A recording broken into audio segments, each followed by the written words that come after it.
Hey everyone, this is a clip from a recent episode of Another Pass, where we talk about movies and all the struggles that go into making them. If you like it, check out the whole podcast. You can find it at certainpov.com or wherever you get your podcasts. Speaking of the CG though, because this was a special effects extravaganza, that's the selling point of this movie. Whatever version that people are talking about, it's always going to be about oh, isn't it so cool that we were able to integrate all these wild visuals into the movie that we're presenting. I found it really hit or miss on this rewatch. Things like the Stampede, which were generally a little further back, looked fine. Every time they cut to a monkey, I was like, oh wow, those monkeys. My note is what is this, Mars Attacks? Yeah, I mean, I think that's to be expected from a movie this age, I think. But you're right, yeah, it didn't necessarily hold up. I think some things that were more practical effects, like the giant flower coming out to kind of get them, that looked amazing, and that was definitely, yeah, and that was so good, and it still looked good. And again, practical effects are, they're just superior, and I will die on that hill, even in this age. I will die next to you on that hill, honestly. Back to back, both did. Yeah, it's fine. It is. I think that I haven't watched it yet because I am afraid of things. Kieran, you don't know this, but I am a scaredy cat. But I really want to watch Prey, partially because we did Predator on the show, so I've watched the first one. And I saw some videos of the practical effects of what they did in makeup, and I was like, oh, that looks amazing. Now, have I watched it yet? No, but I will die on that hill that it looks amazing. I am too afraid. I'm waiting for someone to sit with me in the daytime to watch it because I am such a scaredy cat who is willing to pause several times because I need breaks between scary things. That is not the point. The point is that looked really good still. It looked great, and practical effects are amazing, and we should support them, and also special effects people should have a union. Anyway, Case! Yeah, well, I mean, like you said, the practical effects, I thought, those were great. The puppetry going on, and a lot of those are really good use of special effects throughout the whole thing. Once what is his name? Peter, the younger kid, is transformed into one of the you could have grabbed the game, Peter. Sorry. Right.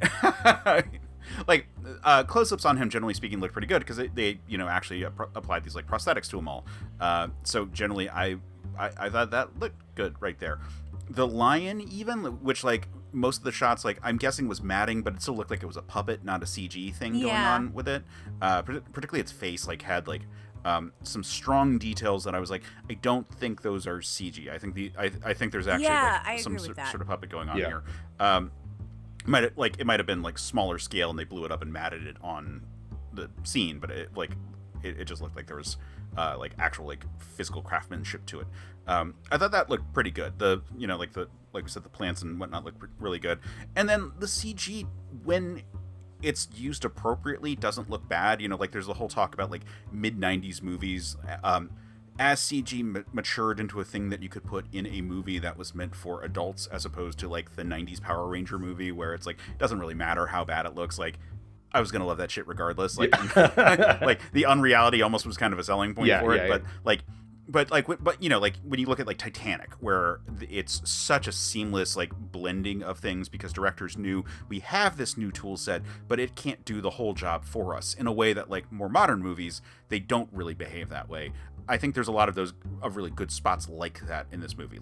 The plant stuff has both CG things, but in the way that the mouth moves of whatever this big bulb thing is at some points, and also clearly puppetry in terms of the vines and the larger structure and so forth. So it's okay, that's a really good fusion of those techniques there. And then again, every time we get a close up on a monkey, I'm it's just not quite there. And you look at them and you go, wow, these are so good and perfect. Right? Yeah, they're so realistic. I was again sure that they were in that car. You were like, those monkeys are house. Union. They're here. And the one that was in the refrigerator, how dare you slander him?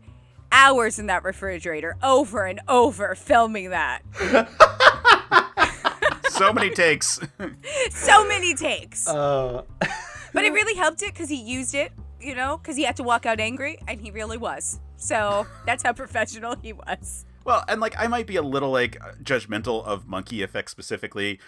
We've made no secret about this on social media that like we are working on the Planet of the Apes movies. We've got episodes in the can for King Kong. So like there's a lot of like ape chat going on here, and like what constitutes a good looking ape. And I have to say, ooh ooh ooh ooh ooh ooh ooh ooh ooh ooh. And you are brave to say it. You're on these apes, but like they still, or not apes, sorry, Planet of the Apes, these monkeys, but like they still look better than anything that was in Beowulf. That is true. That is true. And we talked about that too. So, you know, I'm just a little Jumanji defense here. Yeah. Remember, if you like that clip, check out the podcast. You can find it at certainpov.com or wherever you get your podcasts.